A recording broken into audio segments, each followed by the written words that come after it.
한번 따라 하실까요? 바울이 전하려고 한 복음. 바울이 전하려고 한 복음. 자, 사도 바울이 로마에 있는 교인들에게 편지를 쓰고 있습니다. 한 번도 만나본 적이 없는 사람들입니다. 물론 그 중에 몇몇은 전도하다가 고린도 지역에서 만난 사람들이 있기는 하지만 그 교회를 가보지도 못했고 그 교회하고는 개인적으로 인격적으로 관계가 없는 사람들의 편지를 보냅니다. 이 편지의 서두에 사도 바울이 자기 자신을 소개할 뿐만 아니라 내가 너희들에게 됐다 가고 싶어 했다. 내가 언제나 너희들에게 가고 싶어 하는 열망을 품고 있었는데 내 욕심을 따라 행하지 않고 나는 어떻게 하든지 하나님의 뜻 안에서 너희들에게 가려고 애를 썼다. 그래서 지금도 내가 시민권이 있기 때문에 마음대로 갈 수 있었지만 하나님이 보내주실 방법과 시기와 때가 있을 거라고 생각하기 때문에 난 하나님께 그때가 언제인지 묻고 있다. 언젠가는 내가 너희들에게 가겠다. 그게 오늘 10절 말씀입니다. 자, 10절 말씀 같이 한번 읽어볼까요? 시작. 어떻게 하든지 이제 하나님의 뜻 안에서 너희에게로 나아갈 좋은 길 얻기를 구하노라. 사도 바울은 너희에게로 나아갈 즉 로마에게로 가고 싶은 그 마음을 가지고 있었습니다. 그리고 하나님께 구하고 있었습니다. 그러면 사도 바울이 왜 로마에 가려고 했을까요? 이유는 간단합니다. 사도 바울은 어디를 가든지 뭘 전하려고 갔어요? 예수 그리스도의 복음을 전하려고 갔습니다. 오늘 본문 마지막에 읽었던 15절에 사도 바울이 로마에 가려고 한 이유, 여러 가지가 있지만 통틀어서 그 이유를 복음 전하기 위해서 가기를 원했다는 겁니다. 같이 한번 읽어볼까요? 15절입니다. 시작. 그러므로 나는 할 수 있는 대로 로마에 있는 너희에게도 복음 전하기를 원하노라. 복음 전하기를 원했다. 그러면 그 복음 전하기를 원하는 내용이 뭘까요? 사도 바울은 복음 전하기를 원했다고 이야기하면서 14절에는 내가 인류에 존재하고 있는 모든 사람들, 야만인이나 헬라인이나 지혜 있는 자나 지혜 없는 자나 다 나는 복음의 빚진 자이기 때문에 나는 어디든지 간에 복음을 전하기를 원한다. 그게 14절과 15절의 이야기입니다. 그렇다면 사도 바울이 전하고 싶었던 복음의 내용은 무엇일까요? 우리가 다 알고 있습니다. 예수 그리스도가 복음의 내용이죠.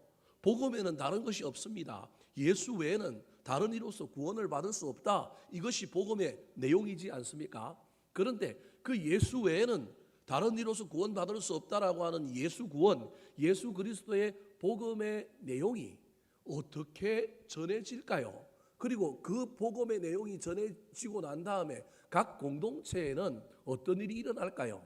사실은 사도 바울이 로마에 가고 싶었던 큰 이유는 복음을 전하기 위함인데 그 복음을 전하기 위한 이유 중에 세 가지가 사실은 오늘 본문에 나오는데 이 세 가지는 사도 바울이 다른 곳에서도 다른 교회에서도 다른 지역에서도 전했던 그의 복음의 핵심 내용입니다. 자, 오늘 본문 말씀을 통하여 이 복음 전하려고 했던 이 사도 바울이 로마 교회에 가서 전하려고 했던 복음의 내용은 무엇일까요? 첫 번째입니다. 따라 하시겠습니다. 경고케 하는 복음. 경고케 하는 복음. 자, 예수 그리스도를 전하는 건데 예수 그리스도 외에는 구원이 없다고 전하는 건데 이 구원에서 흔들리지 않고 견고하게 로마 교인들을 세우고 싶었기 때문에 로마에 가서 다시금 복음을 전하려고 했습니다. 1절 말씀. 11절 말씀 같이 한번 읽어볼까요? 시작. 내가 너희 보기를 간절히 원하는 것은 어떤 신령한 은사를 너희에게 나누어 주어 너희를 경고하게 하려 함이니. 자, 사도 바울이 전하고자 했던 복음의 두 가지 특징이 있는데 하나는 나누어 주는 게 복음입니다. 또 다른 하나는 나누어 줬는데 그 나누어 진 결과가 복음에 무슨 내용이 들어가든지 간에 나누어 주는 게 복음이에요. 말씀을 나눌 수도 있고요, 물질을 나눌 수도 있고요, 사랑을 나눌 수도 있습니다. 복음은 나누는 겁니다.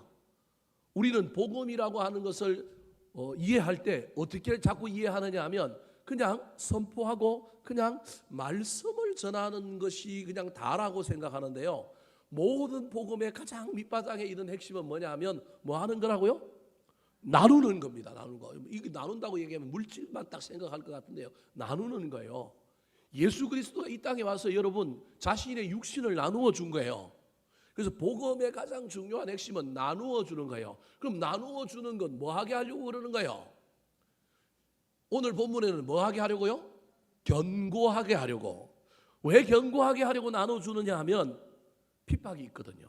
로마 황제들의 대환란의 핍박이 나타날 거란 말이에요. 그때 받은 복음을 가지고 견고하게 서 있지 않으면 회의에 빠지고 구원에서 떨어져서 받은 구원을 잃어버릴까와 다시금 사도 바울이 자생적으로 생긴 로마 교회에 가서 자기들끼리 어디 가서 공부하고 오고, 뭐 예를 들 것 같으면 이런 거예요. 고넬료라고 하는 사람이 돌아갔어. 또는 여러분 예수 그리스도의 십자가를 집행했던 백부장이 돌아갔어. 수많은 로마인들 중에도 이스라엘 땅에 와서 예수 그리스도를 경험한 사람들이 이제 이스라엘의 복무를 끝내고 어디로 돌아갔느냐 하면 자기 고향으로 돌아갔단 말이에요. 로마의 교회가 어떻게 자생해서 생겼느냐 알 수는 없지만 추측해 볼 수 있는 여러 이야기가 있는 거예요.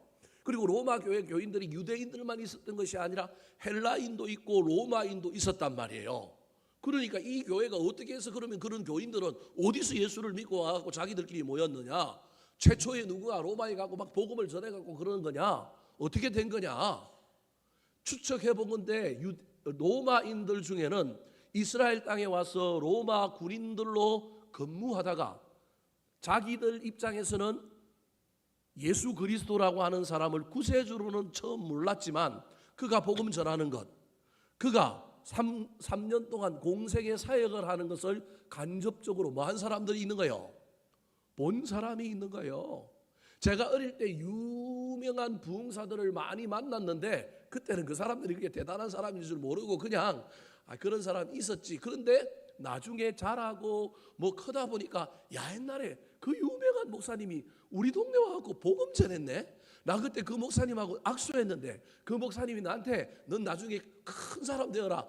하나님께 쓰임 받는 사람 되어라. 이렇게 얘기한 것도 기억나는데 그걸 까먹고 있다가 나중에 안 거예요.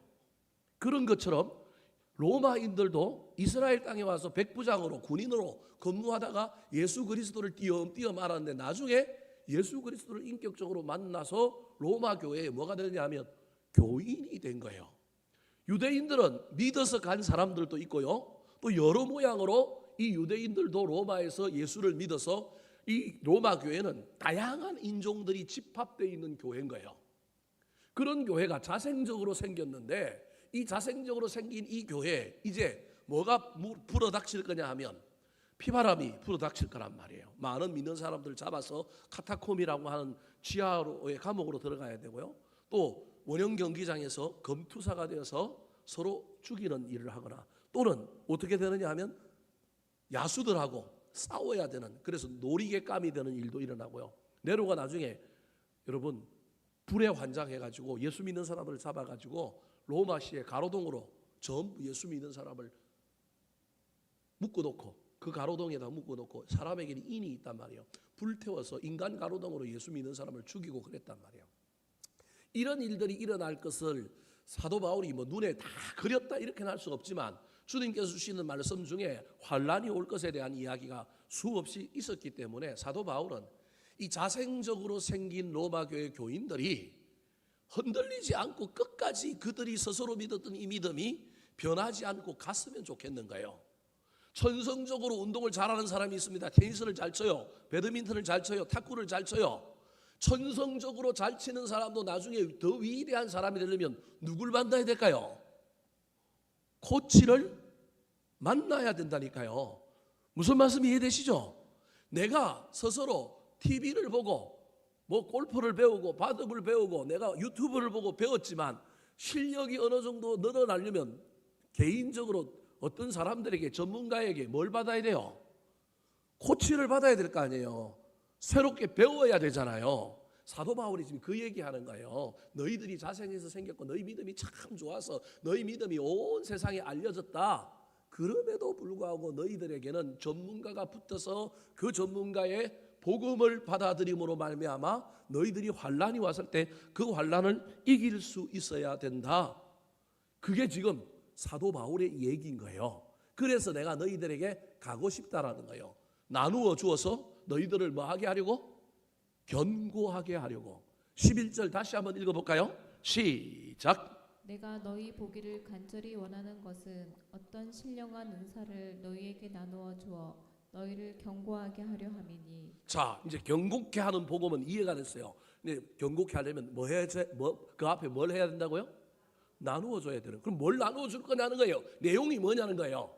오늘 본문의 11절은 내용이 뭐냐 하면 신령한 은사를 나누어 주어 그렇게 이야기하고 있습니다. 여기서 신령한 은사는 한글말로 하면 저 신령한 은사는 초월적인 신비적인 방언을 비롯하여 치유와 이적에 해당되는 이야기로 한글 번역은 이해가 될 수 있습니다. 그래서 신령한 은사 저러는 순간에 신비주의자들이 이야기하는 신앙의 초월적인 어떤 내용들을 사도 바울이 나눠준다. 사도 바울이 그거 못 나눠줄 사람은 아닙니다. 사도 바울이 삼청천을 경험한 사람입니다. 사도 바울이 여러분 수건을 가지고 죽은 사람도 어떻게 했어요? 고쳤어요. 사도 바울이 축기 사역을 못하는 사람도 아닙니다. 귀신도 쫓아내잖아요. 빌립보에서 점치는 여자에게 귀신 쫓아내잖아요. 다비다라 하고 돌아가라 하는 구제를 잘하는 사람이 있었는데 초대교회에 그 사람이 요바에서 열심히 구제하다가 나중에 병들어 죽게 되었는데 사도 바울이 가가지고 그 사람 어떻게 해요? 죽었는데 뭐 해줘요?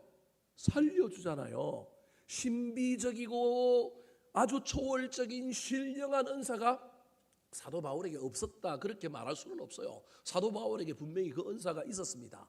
그럼에도 불구하고 사도 바울이 자기의 편지들을 통하여 여러 교회들에 이야기할 때 은사는 남발하면 안 된다. 은사는 말씀 위에 서야 된다. 은사는 제대로 감당하지 않으면 큰일 난다. 은사는 유익하게 하는 거다. 막 이런 얘기를 하면서 어느 정도는 은사에 대하여 크게 강조하는 것이 아니라 조금 비판하는 시각들이 사도 바울 서신에 나옵니다.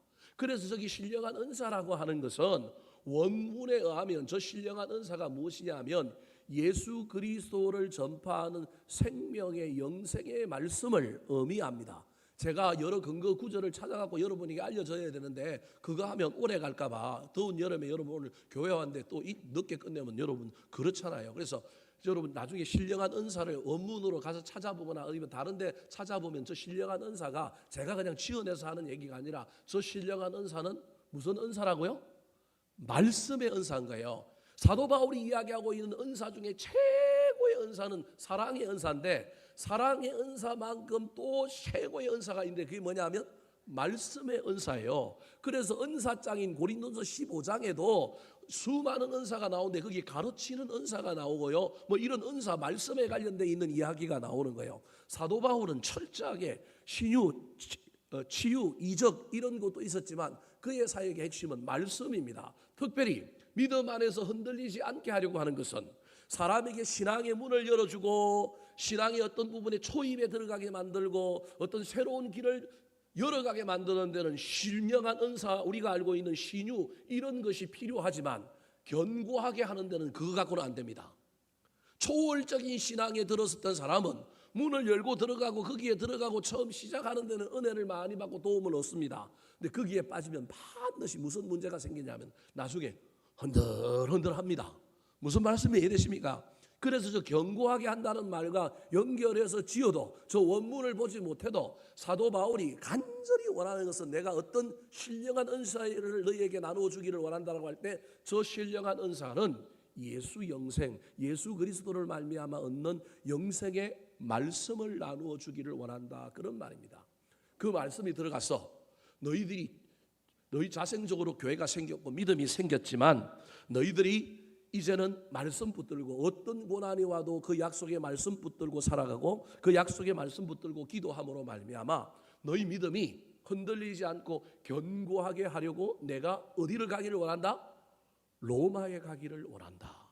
사랑하는 성도 여러분, 목사인 저도 우리 교회에서 신앙 목회하는 주안점이 어쩌면 저기에 있었는지도 모릅니다. 가능하면 외부에서 전도되어 들어오는 교인도 중요하지만 나는 우리 교회 교인들 말씀으로 잘 양육하여 견고하게 하리라.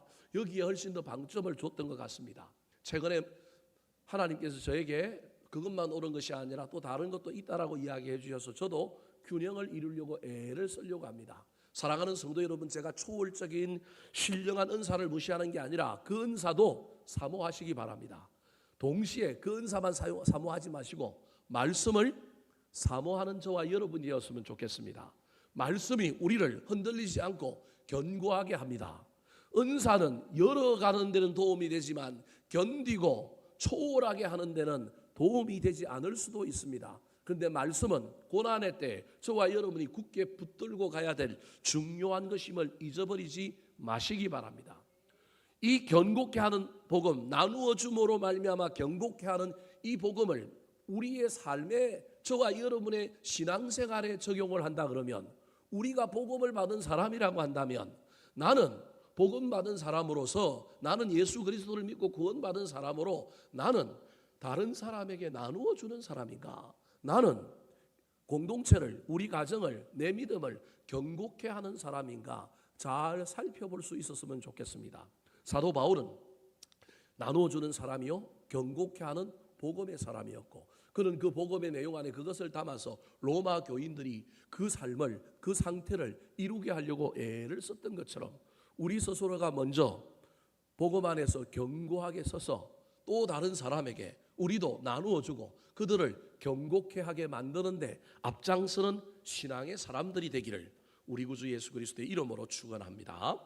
두 번째, 사도 바울이 전하려고 했던 복음은 어떤 복음일까요? 따라 하시겠습니다. 위로의 복음.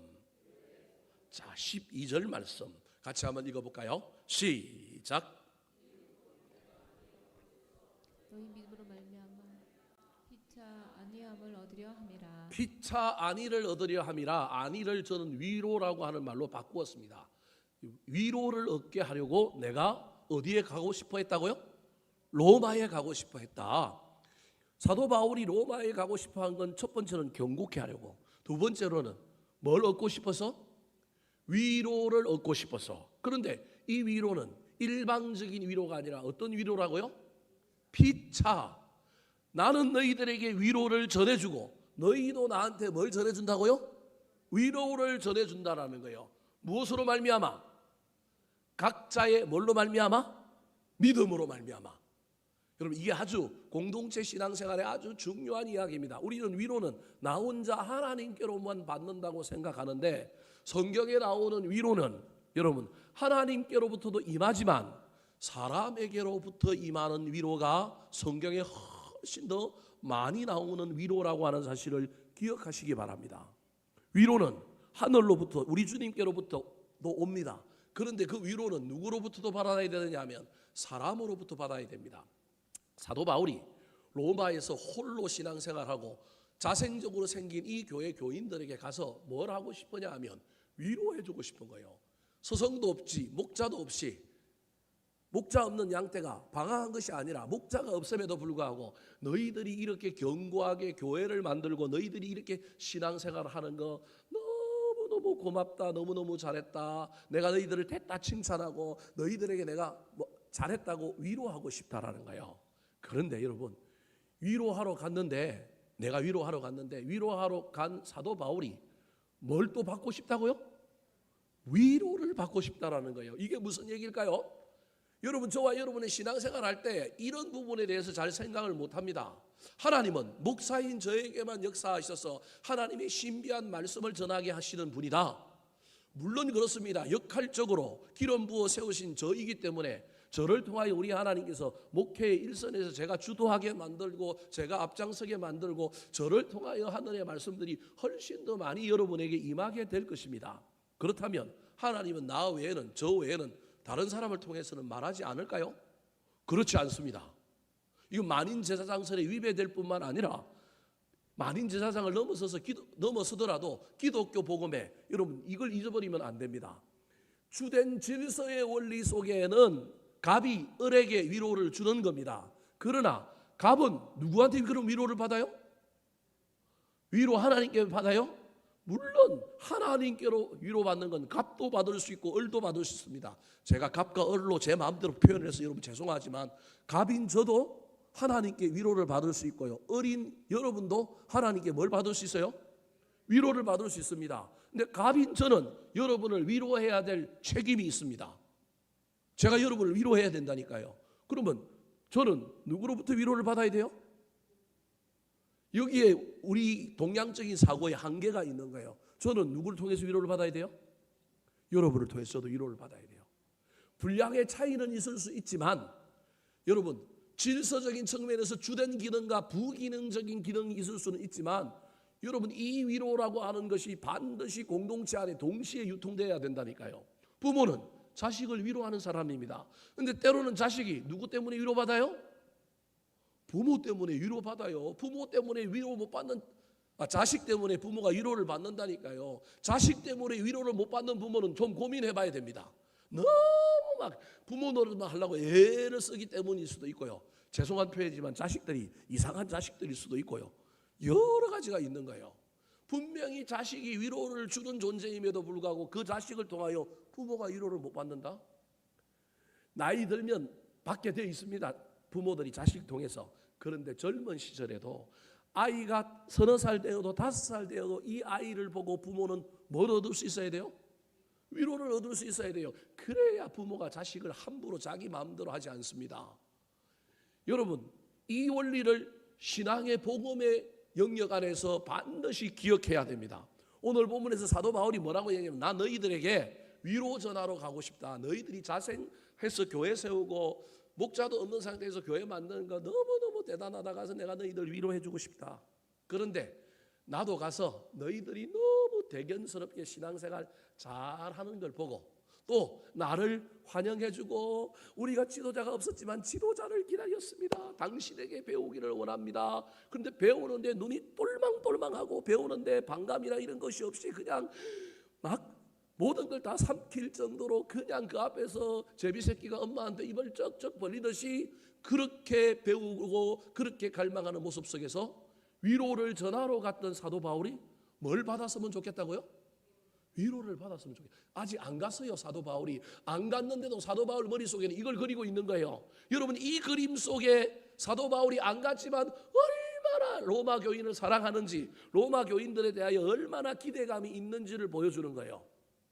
자기가 가서 위로했는데 그 위로가 헛된 위로가 아니라 그 위로가 다시금 누구에게 돌아오느냐 하면 우리에게 돌아오는, 여러분, 이게 복음이에요. 오늘도 저 천국에서 하나님께서 저와 여러분을 위로하실 겁니다. 그런데 여러분, 이게 말이 되는지 안 되는지 모르겠지만 제가 하나님을 인간으로 이렇게 자꾸 소환해서 여러분에게 소개하는 일이 여러분의 신앙을 여러분이 어떻게 이해할지는 잘 모르겠지만 훨씬 이해하기 쉽게 하려고 제가 이러는 거예요. 하늘에 계신 우리 예수님이 오늘도 말할 수 없는 성령의 여러분 탄식으로 저와 여러분을 위하여 위로하고 격려하고 우리 신앙생활 잘하도록 우리가 이 땅에서 외롭지 않도록 살도록 열심히 우리 주님께서 우리를 향하여 위로하실 거예요. 근데 위로하는 그 모습 속에서 위로받는 우리가 하나님에 대한 사랑이 넘쳐가지고 하나님을 됐다 신뢰해요. 표현이 좀 이상하지만 하나님은 인간을 신뢰할 수가 없어요. 워낙 사기를 많이 치니까, 워낙 받아먹고 쌩까니까. 기도할 때는 뭐 죽을 똥 살 똥 기도했는데 응답받고 나면 조금만 있으면 어떻게 해요? 뭐 여러분 안 그런 것 같아서 잘 모르는 이야기지만 저만 해도 그냥 쌩까버리잖아요. 그냥 모르는 척 하지 버리잖아요. 그래서 하나님이 알고도 속고 모르고도 속고 그냥 우리 하나님은 그래도 저 인간들 위해서 내 백성이니 내가 위로해야 되겠다. 오는 게 없어도 내가 위로해야 되겠다. 그러는데 아니 위로하는데 그중에 몇몇 인간들이 너무너무 이쁜 거예요. 하나님 힘드시지요? 하나님 우리 때문에 머리 아프시지요?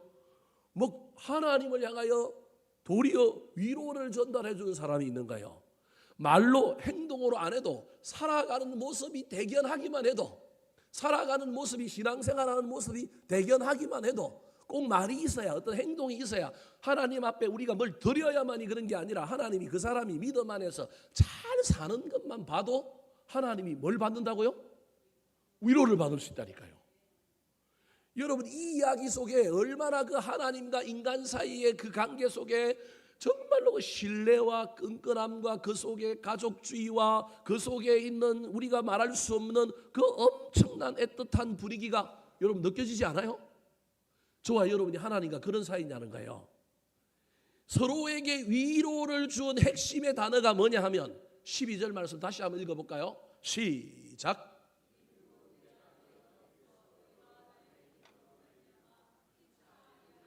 위로를, 안위를 얻었는데 안위를 얻은 이유가 뭐예요? 믿음 때문에. 무슨 말씀이 이해되십니까? 믿음 때문에. 사도 바울이 로마 교회 교인들에게 위로를 하러 간 이유는 그들의 뭐 때문에? 믿음 때문에. 사도 바울이 로마 교회 교인들로부터 위로를 받은 이유는 그들의 무엇 때문에? 믿음 때문에. 이게 말이 똑같은 것 같지만 이게 달라요. 여러분, 이 안에 놀라운 어떤 관계의 비밀이 있는 거예요. 저와 여러분이 수많은 사람들하고 관계를 맺을 때 이 관계가 갑과 을의 관계로 고착되어 있는 관계가 아니라 비록 각각 어릴지라도 서로 주고받는 것이 있는 이 관계가 너무너무 좋은 관계요, 건강한 관계인 거예요. 제가 목회를 하는데 제 뒤에서 저를 후원하는 사람이 있다 칩시다. 뭐 다 후원하고 있지만 후원하는 사람이 있다 칩시다. 그 사람을 바라볼 때마다 저는 얼마나 위로를 받겠어요. 근데 그 사람을 향하여 나도 그 사람을 향하여 또 뭘 주고 있어요? 위로를 주고 그 사람이 나 때문에 뭘 받아요? 위로를 받아요. 그러면 그 관계는 얼마나 끈끈하겠어요? 그 속에 얼마나 놀라운 일이 있겠어요? 지금 무슨 얘기를 하고 있느냐 하면 사도 바울과 로마 교회의 관계뿐만 아니라 복음이라고 하는 내용 속에는 이런 관계들로 가득 차 있다는 거예요.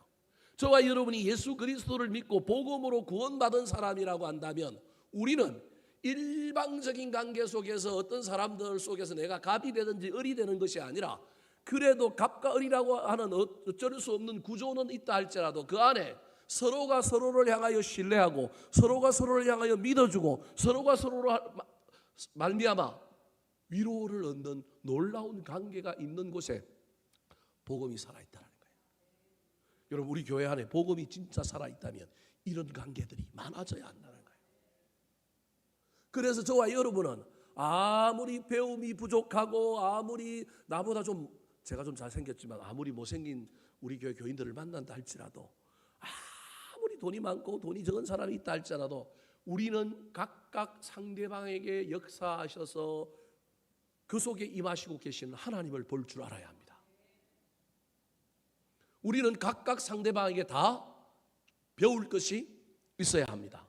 비록 제가 목사이지만 목사로서 어쩔 수 없이 이 자리에 서서 여러분에게 복음을 전하고 있지만 제가 만약에 목사가 안 되었으면 우리 교인들 중에 난 저 사람 따라갈 만할까? 난 저 사람 발 뒤꿈치도 못 따라간다? 그런 사람들이 우리 교회에 수두룩해요. 그래서 얼마나 많이 배우는지 몰라요. 야, 하나님 나 안 쪽팔리게 하려고 나 어쩔 수 없이 목사 만들었구나. 그나마 그래서 내가 목사 됐으니 그 역할 때문에 어쩔 수 없이 내 믿음과 내 열심과 내 신앙을 끌어올려서 내가 지금 이 순간 되었지만 내가 만약에 목사가 안 됐으면 야, 나 저 사람들 발꿈치 따라갈 수 있을까? 그래서 우리는 누군가에게도 스스로 배울 수 있어야 됩니다. 꼭 뭐 인격적으로 신앙적으로 훌륭한 사람에만 배울 수 있는 것이 아니라 하나님은 각각의 사람에게 역사하셔서 그들에게 믿음이 있기만 하면 또 다른 믿음을 가지고 있는 사람은 믿음이 있는 사람에게 위로를 받고 배울 수 있어야만이 그게 진짜 복음입니다. 복음을 가지고 있는 사람들 중에 겉으로는 존중하는 척하지만 실제로는 서로 신뢰하지 못하고 서로 배우려고 하지 않고 서로 본받으려고 하지 않는 그 모습 속에서 여러분, 우리 하나님이 얼마나 마음 아파하실까요? 나도 하나님에게는 예수 생명 가치가 있는 사람이고 저 사람에게도 예수 생명의 가치가 있는 사람인데 하나님 입장에서는 똑같은 값어치인데 우리가 스스로 이 땅에서 살아오는 동안에 값어치를 매겨놓고 저 사람에게는 배울 것이 없어, 내가 신앙이 훨씬 더 좋아. 어떤 면에서는 좋을 수 있습니다. 어떤 영역에서는 좋을 수 있습니다. 그런데 또 다른 어떤 영역에서는 그 사람이 나보다 훨씬 낫습니다. 저는 교인들 중에서 저보다 훨씬 나은 영역들이 많음을 봅니다. 설교하고 목회하는 영역에 목사 됐으면 저보다 더 잘할 사람도 여기 훨씬 더 많아요. 그런데 어쩔 수 없이 경험치가 쌓여있고 목회하고 제가 훈련을 받고 학교를 나오고 이걸 전문적으로 오랫동안 하고 있기 때문에 제가 전문성이 좀 있어서 그럴 뿐이지 저보다 더 잘할 사람들도 얼마나 많은지 모릅니다. 그래서 우리는 서로에게 뭐 해야 되느냐 하면 배울 수 있어야 합니다. 서로에게 위로를 주고 서로에게 뭘 받을 수 있어야 되느냐 하면 위로를 받을 수 있어야 합니다. 거기에는 서로가 서로를 향한 대견함과 서로가 서로를 향하는 존중과 서로가 서로를 향한 뭐가 있느냐 하면 아까도 얘기했던 것처럼 믿음이 있습니다. 저 사람에게도 뭐가 있다고요? 믿음이 있네. 저 사람 믿음 없다고 생각하면요, 여러분 별로 존중 안 하고 싶고요, 별로 이야기 안 하고 싶어요.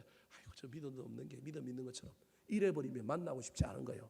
이래버리면 안 되는 거예요. 근데 상대방에게 믿음이 있는 것을 알게 되면, 그 사람이 믿음이 있기 때문에 나한테 없는 나의 단점 중에 그가 가지고 있는 장점이 있을 수 있고, 그에게서 내가 색다르게 배울 수 있다는 것을 알게 됨으로 말미암아 서로를 향하여 대견하게 생각하고 서로를 향하여 위로하고 위로받을 수 있는 것입니다. 여러분, 주기만 하지 마시고 받는 관계가 아름다운 관계입니다. 근데 그때 여러분 기억하시기 바랍니다. 내가 열을 줬으니 나도 열을 받아야 될 거다, 그 생각하지 마시고요. 여러분 줬는데 하나 아니면 둘이라도 뭐 하기만 하면 된다고요? 받기만 하면 됩니다. 일방적으로 줬는데 내가 받은 것이 없다고 섭섭해하는 사람도 있습니까? 눈 감고 하나님 앞에, 하나님 나 억울합니다. 저 인간한테 내가 주기만 했는데 내가 받은 것이 없습니다. 우리 주님께서 이야기해 주실 겁니다. 니도 받은 게 있다, 이야기해 주실 겁니다. 그게 생각나면 감사함으로 또 그 사람을 존중하시고 그 사람을 높여주시기 바랍니다. 그때 서로가 성장하고 성숙해집니다. 사도 바울은 목회의 전문가로서 로마 교회 교인들 전문가 없이, 목회자 없이 자란 그 교회 신앙을 견고하게 하고 잘했다고 위로하려고 가고 싶었는데, 그가 기도하고 준비하는 가운데 니네들 모습 속에서, 너희들 모습 속에서 나도 뭘 받고 돌아올 것 같다? 위로를 받고 돌아올 것 같다. 그래서 기대된다. 주기만 하면 얼마나 힘들어요. 아무리 잘 주는 사람도 주기만 하면 뭐예요? 힘들어요. 근데 10번 주는데 그 사람이 한 번 나한테 한 번 주면요, 또 마음이 싹 바뀌어가고 그 다음 또 10번 뭐 할 수 있어요? 줄 수 있어요. 이게 복음이라는 걸 기억하셔서 저와 여러분이 서로에게서 위로함을 받는 아름다운 복음의 관계를 만들어가게 되기를 예수님의 이름으로 축원합니다. 마지막입니다. 사도 바울이 로마에 가려고 했던 이유, 복음 전하려고 했는데 그가 전하려고 했던 복음의 내용은 무엇일까요? 따라 하시겠습니다. 열매 맺는 복음. 13절 말씀 같이 한번 읽어볼까요? 시작.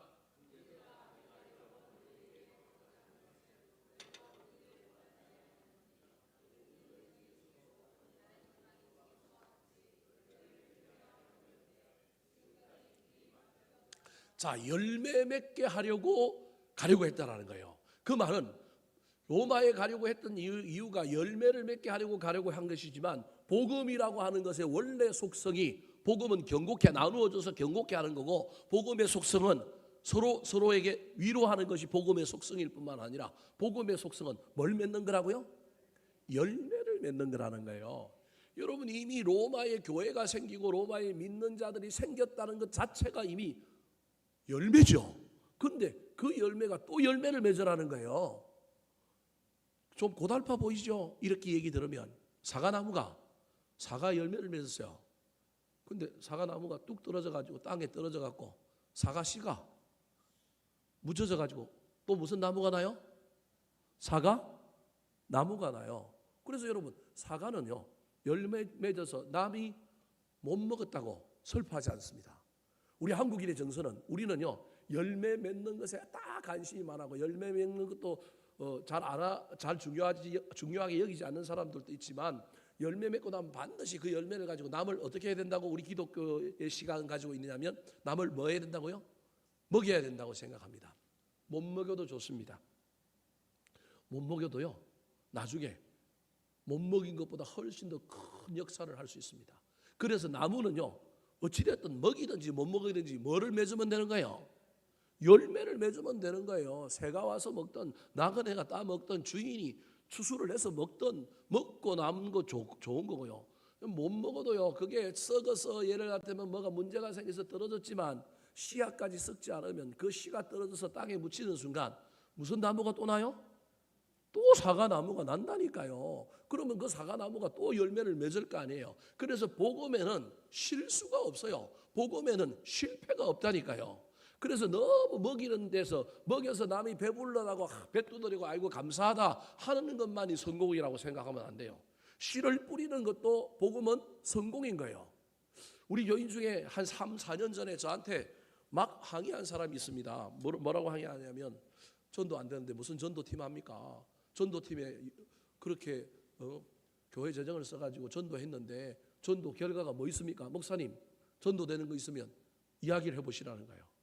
그러면서 전도하지 말고 다른 걸 해야 된다는 거예요. 그래서 다른 걸 뭐 해야 되냐 그랬더니 뭐 지역 주민들을 돕는 일을 해야 된다는 거예요. 그러면 네가 한번 그러면 팀을 꾸려봐라. 전도는 전도대로 냅두고 그 비용은 또 교회에서 내가 뭐 무슨 방법이 있든지 만들어줄게. 그랬더니 그거는 자기가 할 일이 아니래요.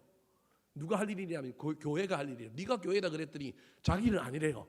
교회가 해야 된대요. 그러면 할 사람들이 좀 있어야 되는데 내가 보기엔 목사가 그걸 몰라서 안 하는 게 아니라 현재 교인들의 수준과 상황 속에서 뭘 하자 그랬으면 김영숙 권사 같은 사람이 10명만 있으면 나는 하겠는데 김영숙 권사 같은 사람이 10명이 없단 말이에요. 그러면 나머지 사람들은 9명은 또 끌어와서 또 감동 감화시키고 억지로 밀어붙여갖고 해야 되는데 한 해는 반짝할 수 있겠지만 나는 한 해 반짝하고 하지 않을 사업은 안 하고 싶고 계속해서 교회의 어떤 중추적인 역할을 하는 걸로 그걸 하고 싶은데 그러면 여기 일하는 사람도 뽑아와야 되고 저기 일하는 사람도 뽑아야 되는데 우리가 뭐 맨날 데스크 포스트 팀 만들라고 TF 팀 만들라고 우르르 이거 했다가 저거 했다가 이런 일을 할 수는 없고 교회는 또 여러 영역들이 있으니까 그것도 굴러가는 가운데 그래서 인원이 한 부서로 많이 들어가면 안 되고 이 부서는 적정하게 들어가고 크시면 또 사람을 빼서 다른 일을 시키고 이거 하라고 목회자를 세운 건데 목회자가 그 균형 감각을 가지고 봐야 되는데 물론 어떤 해에는 하나에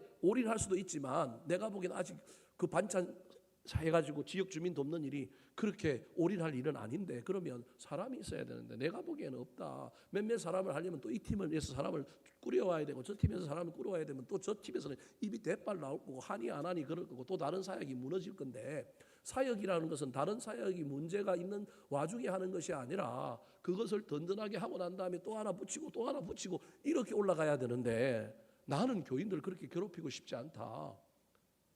그랬더니 막 입이 대빨 나가고 그 다음부터는 막 전도팀도 싣고 뭐 지역 사회를 위하여 아무것도 안 하는 교회라고 막 싣고 다니더라고요. 그래서 아이고 뭐 싣든지 말든지 자기 보고 사람 좀 모아오라 했더니 모아온대요. 자기가 선교 팀장인데 해보라 그랬더니 안 한대요. 자기 일이 아니래요. 네가 교회라 그러니까 자기가 교회 아니. 네가 선교 팀장인데 너 그거 하라고 세웠는데 사람 한번 모아봐라. 네가 한 4-5명이라도 모아오면 내가 대여섯 명 붙여갖고 한 7-8명 하면 그 일 하지 않겠느냐. 그리고 처음부터 너무 크게 하지 말고 작게 해서 독거노인들 저 가라메 쪽에 있는 교인들 돕고 이런 일을 하다가 이 일이 또 의미가 있고 그러면 좋아하는 사람들 붙으면 교회 사역이 되지 않겠느냐. 그랬더니 자기는 못하고 다른 사람 시켜야 된다 그러고 뭐 그러다가 끝나고 말았습니다. 여러분 제가 무슨 얘기를 하려고 하느냐면요. 교회가 열매 맺는 일 얼마나 좋은 일인지 모릅니다. 하다가 사역이 실패해도요. 그게 결코 사라지는 사역이 아닙니다. 언젠가는 그걸 또 실패했던 것 중에 거기서 또 시작하고 그러면서 올라갈 수 있고요. 뭔가를 할 수 있는 겁니다. 지금 로마 교회가 자생적으로 교회가 생겼지만 자신들끼리 모이는 것 정도 수준에 머물러 있는 이 교회를 사도 바울은 열매 맺는 교회로 만들고 싶은 거예요. 특별히 그 열매 맺는다라고 할 때 이 열매가 세상 속에서 삶으로 열매 맺는 것. 그래서 로마 사회에서 건강한 시민으로서 저 사람들 정말 윤리적이고 도덕적이고 정말로 복음적인 사람, 괜찮은 사람이다라고 하는 인식을 얻어서 로마의 귀족 자제들이 전부 예수 그리스도를 믿는 사람들로 아내를 만들어가는 추세가 생긴 것, 그것도 열매입니다. 그런데 사도 바울이 저기서 말하는 열매라고 하는 것은 그 얘기가 아닙니다. 이 로마 교회가 예수 믿은 사람들끼리 모여서 우리들끼리만 모여서 신앙생활하는 것이 아니라 더 나아가서 로마인들뿐만 아니라 주변에 있는 사람들을 예수 믿게 하는 열매 맺는 교회 되게 만들려고 한다는 겁니다.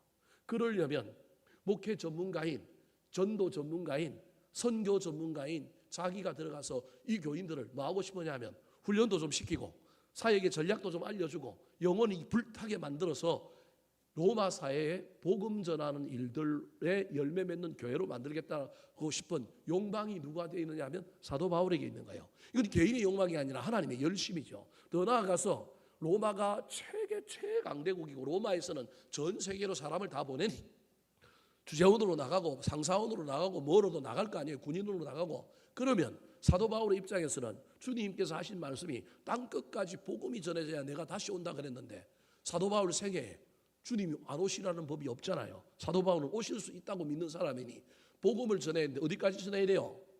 그럼 땅끝이 그 당시에는 스페인 다시스가 땅끝이란 말이에요. 그러면 이때 복음을 전하는 가장 좋은 지리적인 위치, 복음의 후방 보급처가 어디냐면 로마예요.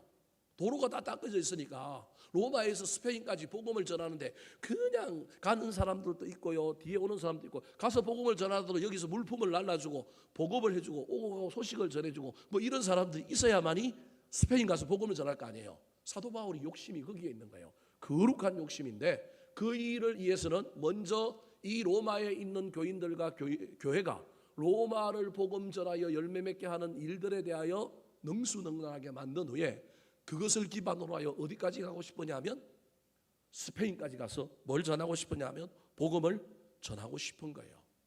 사랑하는 성도 여러분, 복음의 속성은 여러분 나누어주고 경고케 하는 겁니다. 복음의 속성은 믿음으로 말미암아 서로가 서로에게 위로를 주고 위로를 받는 것이 복음의 속성입니다. 또 다른 복음의 속성은 열매 맺는 것임을 기억하시기 바랍니다. 우리 덕양중앙교회가 이 지역 사회가 전체 인구 평균 나이 숫자를 제가 동사무소에 가서 우리 행신 3동만 따져봤더니 평균 나이가 이 지역의 나이가 얼마냐면 54.5세예요. 저보다 조금 젊어요. 우리 지역이 평균 54.5세예요. 제가 부목사로 있었던 교회, 지금은 좀 달라졌겠지만 10년 전에 거기 평균 연령이 38세예요. 그러니까 그 동네하고 이 동네하고 지금 한 15살 차이가 나는 거예요. 지역마다. 그래서 인구 분포를 보면 어느 세대가 주력인지 알 수 있어요. 그나마 우리는 감사한 게, 죄송합니다 여러분, 기분 나쁘게 생각하지 마십시오. 20단지, 22단지, 23단지 이런 소형 평수의 아파트가 있어서 기분 나쁘게 생각하지 말고요. 그나마 젊은 사람들이 그래도 다른 지역보다는 많은 편입니다. 그래도 이 지역이 평균 나이가 54.5세예요. 54.5세인 이런 상황 속에서 저와 여러분이 교회의 전도와 관련하여 어떻게 해야 될까요? 어떻게 해야 우리 교회가 좀 더 이 지역 사회에 걸맞는 교회로서 역할을 감당할까요? 제가 이제 연초에 가서 그거 열람하고 나서 내년에 목회 전략을 어떻게 세워야 될까 고민하는 것 가운데 하나예요. 우리 교회가 더욱더 구원의 열매를 맺고 우리 교회가 지역사회에서 선한 열매를 맺으려면 어떻게 해야 될까? 동사무소 동장님하고 커피 한잔 마시면서 얘기하는 가운데 교회가 지역사회를 위하여 뭘 하고 싶은데 우리 지역에는 아파트 단지만 있어서 좀 구제하고 이런 일들에 대해서 좀 느낌이 좀 그런데 지금 행신 사동이 분구를 했단 말이에요. 저 가라메 쪽을, 저 밑쪽으로는 분구를 했단 말이에요. 그래서 분구하기 전에도 고민이었는데 어떻게 했으면 좋겠습니까? 물었더니 동장이 정색을 따가면서 얘기하는 거예요. 우리 지역에서 차상위 계층을 돕는다고 몇몇 교회들이, 우리 말고도 신일교회를 얘기하는 것 같아요. 몇몇 교회들이 돕다가 지역 주민들이 들고 일어나는 바람에 무슨 말이냐면 차상위 계층이 많은 거예요. 그러니까 차상위 계층은 소위 우리가 말하는 영세민들 위에 그 다음 단계에 있는 사람들인데 요 밑에는 국가가 무슨 일을 하니까 플러스 알파를 뭘 주는 것들이 여러 쪽에서 많아요. 국가가 지원해 주는 것 말고도. 그러면 동사무소에서는 누구를 지원해 주기를 원하느냐 하면 그 위에 있는 조금 돌봄이 좀 덜하는 차상위 계층에게 뭔가를 좀 지역에서 있는 여러 단체들이 해주기를 원하는 거예요. 근데 그 차상위 계층이 우리 지역이 너무 많은 거예요. 다른 지역보다 훨씬 더 숫자가 많은 거예요. 그러면 숫자가 많기 때문에 주려면 다 같이 뭐 해야 되는 거예요? 줘야 되는 거예요. 다 같이 안 주고 숫자가 너무 많다 보니까 동사무소에서 선별해서 주다 보니까 나중에 누구는 받고 누구는 안 받아가지고 뭐가 일어나는 거예요? 불만이 일어나고 민원이 일어나니까 죄송합니다만 공무원은 문제가 되는 것이 안 좋고 안 되는 것이 훨씬 낫잖아요. 그러니까 차라리 뭐 하겠다고요? 안 받겠다는 거예요. 그러면 지정해서 주라는 거예요. 무슨 말씀이 이해되십니까? 지정해서 주면 주는 처에서 지정해서 주니까 우리 보고 알아서 나눠주십시오 이러면 이제 골치 아프다라는 거예요. 근데 지정해서 주면 좋겠다라는 거예요. 그래서 교인들과 지역을 다니면서 누가 힘든지 누가 어려운지 살펴보고 그런 사람들 다른 사람들을 통해 갖고 아름아름 해가지고 그런 사람들에게 전해달라고 우리한테 부탁하면 주겠습니다. 아니 그럴 바야 우리가 직접 하지 뭐하러 그 동사무소 통해서도 하겠어요. 무슨 말씀이 이해되시죠? 그런 어려움이 지금 현재 우리 교회가 어떤 지역사회에 구제하고 하는 일들에 대한 어려움이 있는 형국이 있어요. 그래서 내년은 이걸 좀 어떻게 해야 될까? 어떻게 해야 될까? 우리도 좀 팀을 좀 만들어 가지고 그래도 소외된 사람이 있고 그래도 어려운 사람이 있는데 아파트에 산다고 뭐 안 어려운 사람이 있을까요? 어떻게 해야 될까? 고민을 하는 가운데 내년에 좀 전략들을 좀 짜봐야지 이런 생각들을 지금 하고 있습니다. 어찌되었든 교회는 복음을 가지고 있는 공동체라고 한다면 우리는 무슨 방식이든지 열매를 맺는 교회여야 합니다. 우리 교회 안에 복음이 있다고 한다면 우리는 열매를 맺어야 되지 않겠습니까? 그게 꼭 영혼을 구원하는 열매이든 지역사회를 섬기던 열매이든 무슨 열매이든지 간에 열매를 맺어야 하지 않겠습니까? 그래서 이번에도 수해 났는데 제 개인적으로는 기도하고 수해 헌금 한번 모아야 되겠다고 생각하고 있는데 전국에 제가 다 노회를 통하여 총회를 통하여 다른 사람들을 통하여 전국에 조사를 해보니까 이번 피해에 교회는 피해를 입은 사람이 없는 건 아닌데 없어요. 처음에 수해 났을 때 저는 마음속으로 이것도 교인들 한번 또 동의해갖고 수해 헌금 한번 하자고 해야지 그런 마음 가지고 했는데 근데 무턱대고 용처도 없이 헌금하자고 할 수는 없잖아요. 그래서 제가 충청도 쪽하고 다른 쪽하고 전부 조사를 해봤는데 교회들이 수혜된 데가 좀 많아가지고 그중에 몇 개 교회라도 도울 수 있으면 좋겠다 봤는데 교회가 대부분 다 지방에 있는 교회는 우리 도심에 있는 교회는 지하교회가 많지만 지방에 있는 교회는 지하교회가 아니에요. 지하교회가 아닐 뿐만 아니라 교회가 다 어디에 있어요? 높은 데 있어요. 교회가 높은 데 있어요. 그래서 시골 교회들은 침수를 당했거나 뭐 이런 교회들이 없는 거예요. 한두 개 있는데 그 한두 개는 그 지역에 있는 교회들이 도우면 되는 거예요. 그래서 이거 수혜헌금 하자고 한번 해야 되는데 이게 용처가 없어서 못했어요. 사실은 이미 이번 당회 때 의논해가지고 사실은 해야 되는데 제가 쭉 알아봤는데 수혜헌금 보낼 데가 없는 거예요. 죄송한 표현이지만 혹시 여러분 주변에 교회나 또는 다른 쪽에 그렇다고 일반 사람들에게 전해주자니 아까도 이야기했던 것처럼 이게 표도 안 날 뿐만 아니라 이거 국가가 해야 될 일에 우리는 국가의 손이 못 미치는 곳 또 의미가 있는 곳에 해야 교회는 이게 의미가 있는데 뭐 사랑의 공동모금 기금에다가 보내자니 좀 그렇기도 하고 또 우리 교단이 또 모으기도 하는 게 있는데 거기 보내자니 개교회 입장에서는 보내면 좋기는 하지만 그래도 우리가 좀 뭔가를 하는 것이 훨씬 더 의미가 있잖아요. 그런 차원에서 이번에 당회할 때 이거 한번 의논할까 말까 하다가 이번에는 특별한 용처가 없는 거 보니까 하나님께서 우리 보고 착한 일 할 기회를 안 주시는 모양이다. 저는 사회가 어려운 일이 있을 때마다 이 열매를 맺어야 된다고 저는 생각하기 때문에 우리 재정이 지금 그렇게 뭐 아주 좋아갖고 남 도울 수 있는 정도는 아닙니다. 지금 우리 재정이 뭐 어떤 주는요 헌금 들어왔는데 그 헌금 가지고 다 뭘 내고 나면 까딱까딱 하는 주들이 몇 주 있어요. 한 달에 지난 5월 달부터 5, 6, 7 이 세 달은 어떤 주가 이기에 줍니다. 그러면 이제 제가 이제 장로님들한테 전화해가지고 자 마이너스 났습니다. 돈 좀 갖고 오고 다음 주 헌금 들어오면 드릴게요. 이래야 되는 상황이 지금 우리 교회가 지금 올해 조금 그런 상황들이 있어요. 저는 그래도 저는 우리 하나님을 믿습니다. 교회가 좀 빚 좀 내면 어때요? 그렇다고 뭐 다음 주에 헌금이 안 들어오는 것도 아닌데 들어오면 또 메꾸고 가면 되는 거고 어떤 주는 지출이 적고 어떤 주는 지출이 많아서 그런 구조니까 뭐 그것도 할 수 있지 않겠습니까? 그래서 저는 사회적으로 어려운 일이 일어날 때마다 우리 교회 자금 재정적인 상황이나 이런 거 상관없이 할 수만 있다면 구제하고 선교하는 일에 좀 우리 교회가 나서야 된다.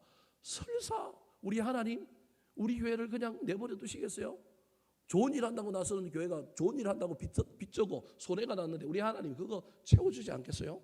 더 복을 받을 것이라고 하는 저는 믿음이 있기 때문에 그런 일에 대해서는 교회가 열매를 맺어야 된다고 생각합니다. 사랑하는 성도 여러분, 교회든지 우리 그리스도인들이든지 간에 상관없이 복음이 우리 안에 있는다고 한다면 복음은 뭘 맺는 거라고요? 열매는 맺어서 나무가 먹어요? 다른 사람이 먹어요? 사과나무 열매는 사과나무가 먹어요? 나그네가 먹어요? 주인이 먹어요?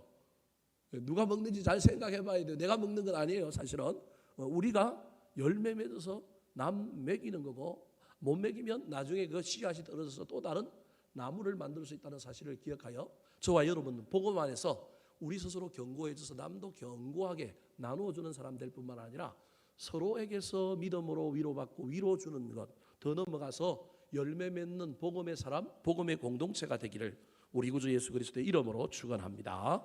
한번 따라 하실까요? 바울이 전하려고 한 복음, 경고케 하는 복음, 위로의 복음, 열매 맺는 복음.